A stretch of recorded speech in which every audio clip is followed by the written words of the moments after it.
तो चलिए 30 मिनट में देखते हैं हिंदुस्तान की तमाम खबरें फटाफट अंदाज में। वित्त मंत्री निर्मला सीतारमण ने आर्थिक पैकेज की 5वीं किश्त की घोषणा कर रही हैं। वित्त मंत्री ने प्रेस कॉन्फ्रेंस कर कहा केंद्र सरकार को प्रवासी मजदूरों का पूरा ख्याल है। आगे कहा गरीबों तक मदद पहुंचाने की कोशिश की जा रही है। 8 करोड़ 91 लाख रुपए किसानों के खाते में भेजे गए। उन्होंने कहा जनधन के 20 करोड़ लोगों के खाते में पैसे भेजे। 16 मई तक 8 करोड़ किसानों के खाते में पैसे भेजे गए।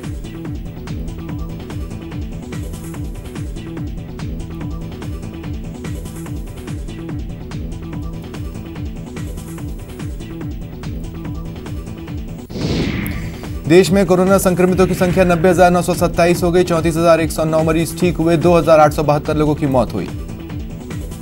महाराष्ट्र में मरीजों की संख्या 30,706। 1,135 लोगों की मौत हुई। 7,088 मरीज ठीक हुए।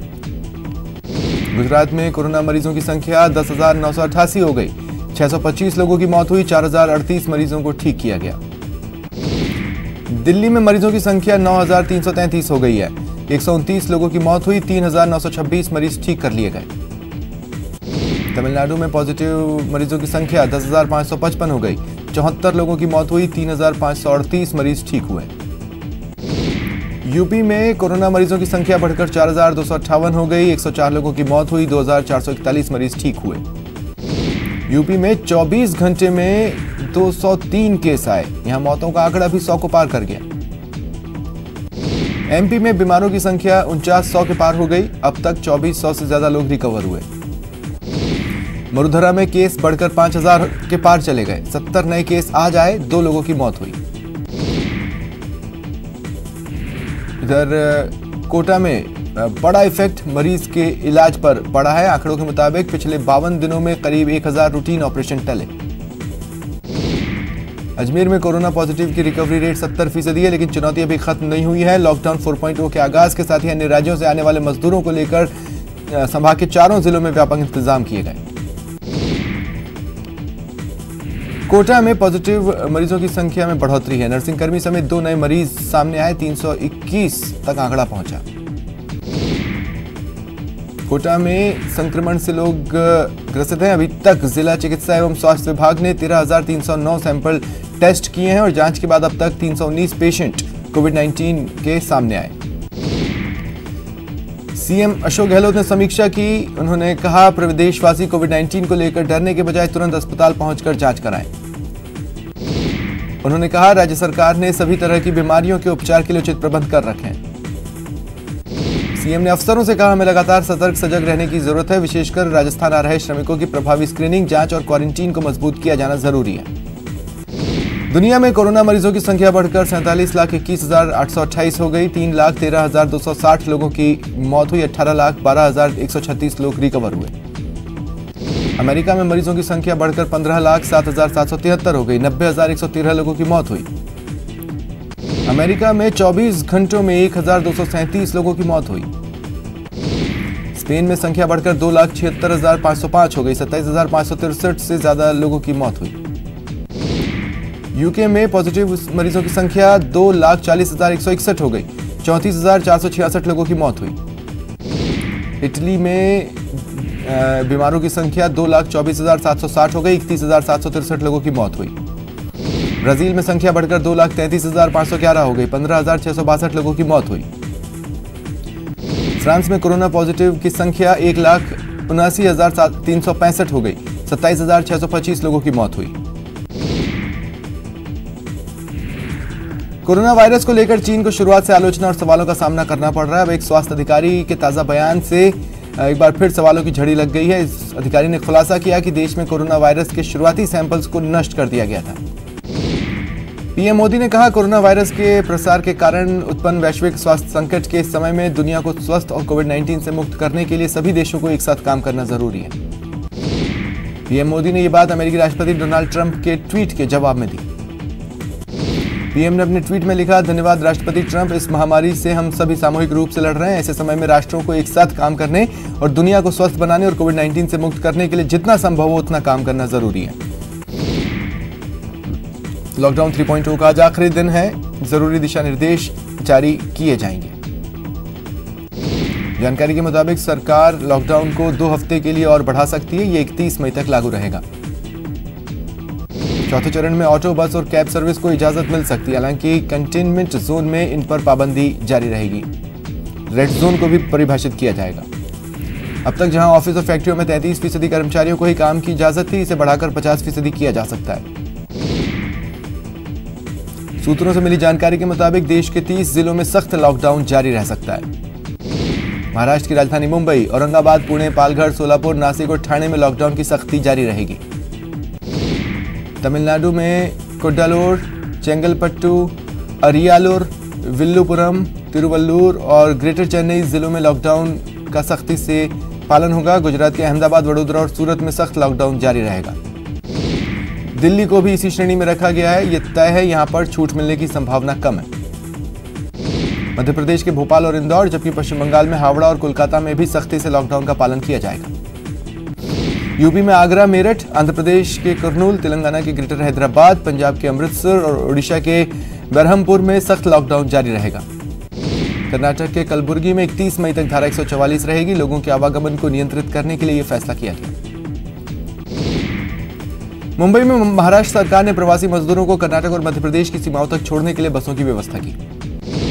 करौली में तेलंगाना में फंसे राजस्थान के श्रमिकों को लेकर नागलपल्ली जालोर श्रमिक स्पेशल ट्रेन हिंडौन सिटी पहुंची। डूंगरपुर में 18 नए प्रवासियों में कोरोना पॉजिटिव की पुष्टि हुई। ऐसे में जिले में मरीजों का आंकड़ा बढ़कर 60 हो गया। 12 में लॉकडाउन के चलते दूसरे जिले में फंसे लोगों को अब जिले की सीमा में बिना पास के छूट मिलने के बाद बड़ी राहत मिली। ओडिशा में वैट बढ़ने से आज से पेट्रोल की कीमत में 3 रुपये 11 पैसे का इजाफा हो गया। डीजल के दाम में 1 रुपये 3 पैसे प्रति लीटर की वृद्धि हुई। यूपी के औरैया जिले में शनिवार को हुए भीषण सड़क हादसे के बाद सीएम योगी आदित्यनाथ ने एक बार फिर सभी अधिकारियों से प्रवासी मजदूरों के पैदल चलने पर रोक लगाने को कहा। वरिष्ठ पुलिस अधिकारियों को जारी आदेश में स्पष्ट तौर पर सीएम योगी ने कहा, किसी भी प्रवासी नागरिकों को पैदल, अवैध या असुरक्षित गाड़ियों से यात्रा न करने दिया जाए। बिहार के 15 मजदूर सड़क हादसे में जख्मी हुए। आंध्र प्रदेश के गुंटूर जिले में हादसा हुआ। दिल्ली से स्पेशल ट्रेन पटना पहुंची। सोशल डिस्टेंसिंग की धज्जियां उड़ गईं। सड़कों से बसों तक पहुंचने में प्रशासन के नाक के नीचे सोशल डिस्टेंसिंग मजाक बना। यूपी के सहारनपुर में बिहार के मजदूरों ने बवाल किया, अंबाला हाईवे को जाम किया। पंजाब के पटियाला में छपरा के मजदूर की हत्या कर दी गई। मालिक ने बेरहमी से चंदन को मौत के घाट उतार दिया। बिहार के मुंगेर में कोरोना के 22 और मरीजों को अस्पताल से छुट्टी दे दी गई है। बिहार के बांका में प्रवासी मजदूर सिरदर्द बने। 4 दिनों के भीतर कोरोना मरीजों का आंकड़ा 28 हो गया। सुपौल के त्रिवेणीगंज में बने क्वारंटीन सेंटर में प्रवासी मजदूरों ने हंगामा किया, बदहाल व्यवस्था के खिलाफ नारेबाजी की। समस्तीपुर में क्वारंटीन सेंटर पर पानी के लिए जमकर बवाल हुआ। प्रवासी मजदूर पानी को लेकर भिड़ गए। बेगूसराय के क्वारंटीन सेंटर में सुरक्षा बलों की लापरवाही सामने आई। यहां व्यवस्था को लेकर सभी दावे फेल नजर आए। अररिया के रानीगंज के कालाबलुआ क्वारंटीन सेंटर में गंदे शौचालय पर प्रवासी मजदूर भड़क गए और जाम लगाया। गया के कोच प्रखंड में क्वारंटीन सेंटर में रह रहे लोगों ने हंगामा किया। खाना नहीं मिलने को लेकर नाराजगी जताई। समस्तीपुर के बरहेता गांव में क्वारंटीन सेंटर में रह रहे मजदूरों ने हंगामा किया। कई प्रवासी मजदूर घर चले गए। मजदूरों का आरोप है भोजन पानी नहीं मिल रहा। गुजरात के कच्छ से श्रमिक स्पेशल ट्रेन से बिहार के छपरा पहुंचे 1189 मजदूर। इन सभी की स्क्रीनिंग की गई। बांका में झोपड़ी लगाकर सेल्फ क्वारंटीन पर मजदूर। ग्रामीणों की रजामंदी से गांव के बाहर झोपड़ी बनाकर क्वारंटीन। लखीसराय में कोरोना मरीजों के बढ़ते आंकड़े पर प्रशासन अलर्ट। डीएम ने एसपी और अन्य अधिकारियों के साथ बैठक की। मध्य प्रदेश के सूरजपुर माफ कीजिएगा, सूरजपुर और दुर्ग के 2 मरीज डिस्चार्ज हुए।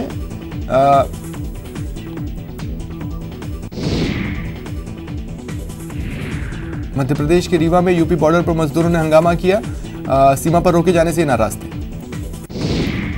रीवा में छात्रों की बस हादसे का शिकार हो गई। किसी छात्र को चोट नहीं आई। खंडवा के 6 गांव माकन में देर रात ऑटो पार्ट्स की दुकान में भीषण आग लग गई, जिसने 2 दुकानों को चपेट में लिया।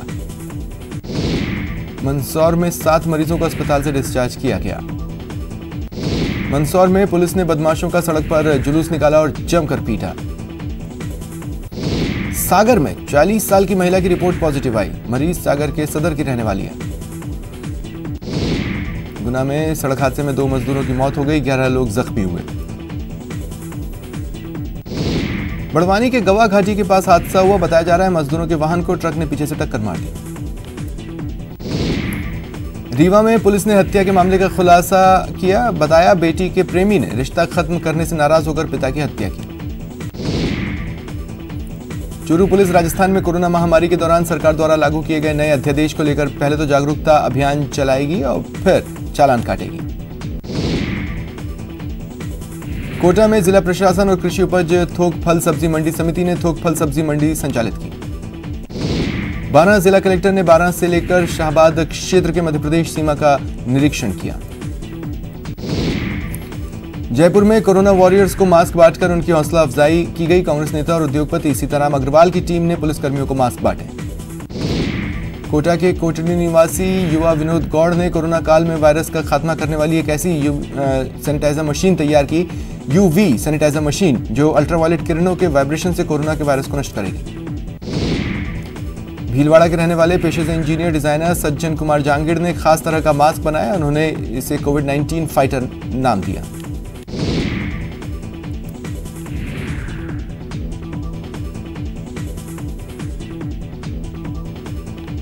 कोटा में सीएम के आदेश का पालन। जिला कलेक्टर ने मजदूरों की मदद करने के लिए प्रभारी अधिकारी नियुक्त किए। अलवर के बानसूर में पलायन कर रहे मजदूरों को खाना खिला रही श्री गरीबनाथ सेवा समिति। बानसूर में 4 अप्रैल से रोज जरूरतमंदों को बांटे जा रहे खाने के 380 पैकेट। बूंदी में चरमेश शर्मा ने पैदल यूपी जा रहे 18 मजदूरों की मदद की। गाड़ी में बिठाकर घर के लिए रवाना किया। धौलपुर में प्रशासन का मानवीय चेहरा सामने आया। लॉकडाउन की वजह से अहमदाबाद में फंसी 8 महीने की गर्भवती को वापस लाने में मदद की गई। सुजानगढ़ में 51 परिवारों को राशन किट बांटे गए। सुजलांचल विकास मंच की ओर से कार्यक्रम आयोजित हुआ। झालावाड़ में गरीबों के सामने कई परेशानियां आ रही हैं। मदद के लिए आगे आए सामाजिक और राजनीतिक संगठन। कोटा में प्रकाश जैन दीपपुरा मजदूरों को भोजन उपलब्ध करवा रहे हैं। सोशल डिस्टेंसिंग का भी पालन कर रहे हैं। सहकारिता विभाग के कर्मचारी लगातार घर घर जाकर लोगों को राशन किट पहुंचाने में जुटे हैं। सहकारिता मंत्री का कहना है अब तक 326 वैन के जरिए 10 लाख परिवारों को खाद्य सामग्री पहुंचाई गई। करौली जिले की नादौती तहसील में रमेश चंद कोहली और उनके परिवार ने थाने परिसर में कोरोना महामारी से लड़ने वाले कर्मवीरों का सम्मान किया। जयपुर में मुर्दा घर में मौजूद कर्मचारी जो कोरोना योद्धा के रूप में काम कर रहे हैं, ये अहम योगदान देते नजर आ रहे हैं। प्रदेश के सामाजिक न्याय एवं अधिकारिता मंत्री मास्टर भंवरलाल मेघवाल के स्वस्थ होने को लेकर दुआओं और प्रार्थनाओं का दौर चल रहा है।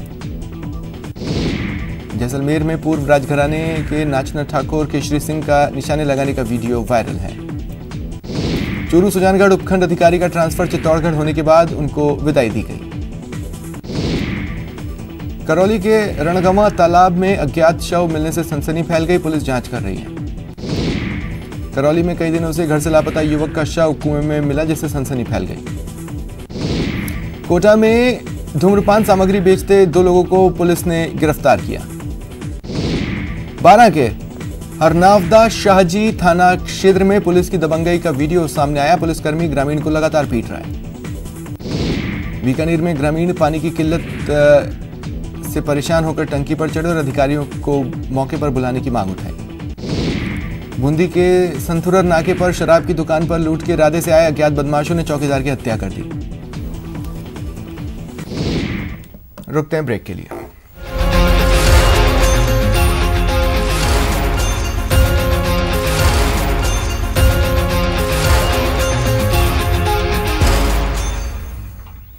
और अब आपको दिखाते हैं कोरोना काल में अपनों को एक जगह से दूसरी जगह ले जाने का जुगाड़।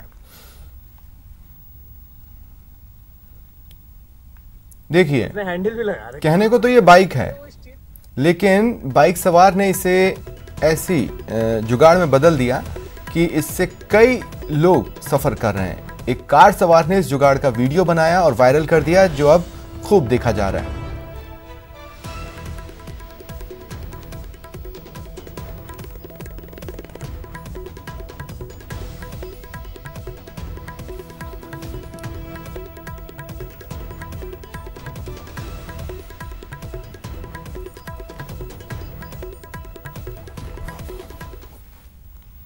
लॉकडाउन में प्राइवेट स्कूल ऑनलाइन स्टडी पर जोर दे रहे हैं, लेकिन एक्सपर्ट्स के मुताबिक इससे बच्चों की सेहत पर बुरा असर पड़ रहा है। बच्चों की ऑनलाइन पढ़ाई सेहत के लिए ठीक नहीं भाई।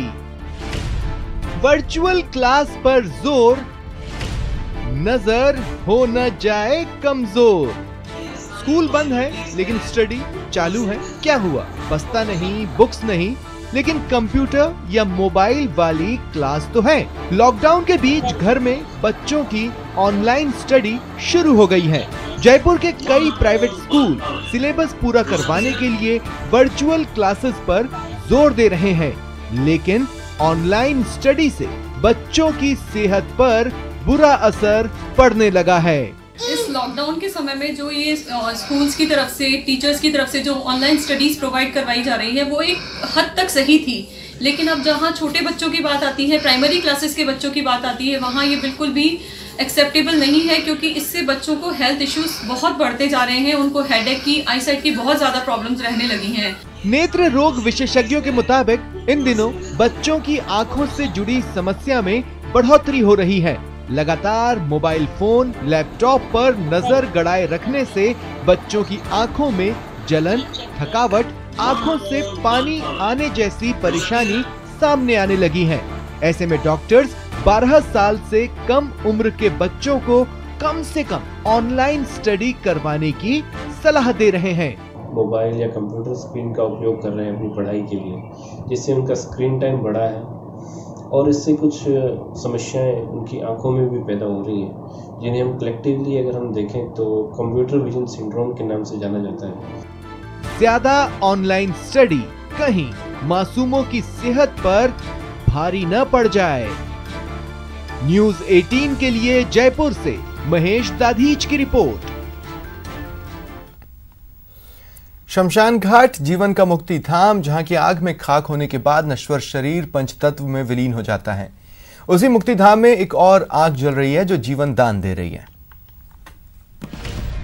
एक छोर पर जीवन से मुक्ति, दूसरे छोर पर जीवन को शक्ति।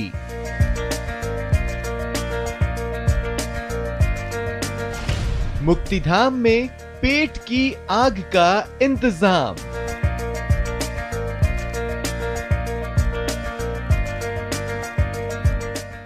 जहां जिंदगी के बाद मुक्ति मिल जाती है, जहां हर परेशानी का अंत होता है, वहीं जीवन को बनाए रखने के लिए सबसे जरूरी इंतजाम किया जा रहा है।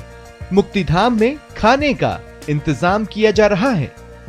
शमशान घाट वो स्थान जहां आग में खाक होकर शरीर पंचतत्व में विलीन हो जाता है, लेकिन उसी मुक्तिधाम में जलती आग जिंदगी बांट रही है, कोरोना काल के पीड़ितों का दर्द दूर कर रही है। ये तस्वीर राजधानी जयपुर के विद्याधर नगर के मुक्तिधाम की है, जहां सैकड़ों जरूरतमंदों की पेट की आग को शांत करने के लिए भोजनशाला बनाई गई है। इस भोजनशाला में तैयार हो रहा भोजन रोज 2000 लोगों की भूख मिटा रहा है। टीम 9 नाम की संस्था को जब कहीं पर भी जगह नहीं मिली, तो कोरोना काल के पीड़ितों की भूख मिटाने के लिए इस शमशान घाट को ही चुन लिया। आपके सामने टीम 9 दिख रही होगी आपको। ये सभी कार्यकर्ता हम रोज प्रतिदिन लगभग 2 से 2,500 आदमियों का खाना बनाकर जरूरतमंद लोगों तक पहुंचाते हैं। क्रेडाई का हमको विशेष सहयोग मिल रहा है और आम जन लोगों का भी इसमें बहुत सहयोग मिल रहा है। सेक्टर 6 के समाधान ग्रुप का, श्याम बगीची का और बहुत से लोग, कोई आटा दे रहा है, कोई दाल दे रहा है, कोई चावल दे रहा है। कुल मिलाकर लोगों के सहयोग से हम इस विषम परिस्थितियों में लोगों की मदद करने में कामयाब हो पा रहे हैं। जन सहयोग से शुरू हुई ये रसोई 25 मार्च से शुरू होने के बाद बंद नहीं हुई है। 50 लोग शहर के अलग अलग इलाकों की कच्ची बस्तियों में जाते हैं और जरूरतमंदों तक खाना पहुंचाते हैं। खाना बनाने में हाइजीन का ध्यान इस कदर रखा जा रहा है कि यहाँ बाकायदा सैनिटाइजर चैम्बर स्थापित किया गया है। वहीं खाना बनाने वाले मास्क और दस्ताने भी पहनते हैं। स्थानीय लोगों ने कुछ ही महीनों पहले यहाँ का सौंदर्यीकरण भी कराया था और कभी उजाड़ रहने वाले इस मुक्तिधाम में हरियाली लहरा रही है। यहाँ शेड के साथ साथ वाटर कूलर और पंखे, बेंच के भी इंतजाम है। फिलहाल जीवन से मुक्ति देने वाला ये शमशान लोगों को जीने की शक्ति दे रहा है। न्यूज़ 18 राजस्थान के लिए जयपुर से महेश दाधीच की रिपोर्ट। फिलहाल इतना ही, नमस्कार।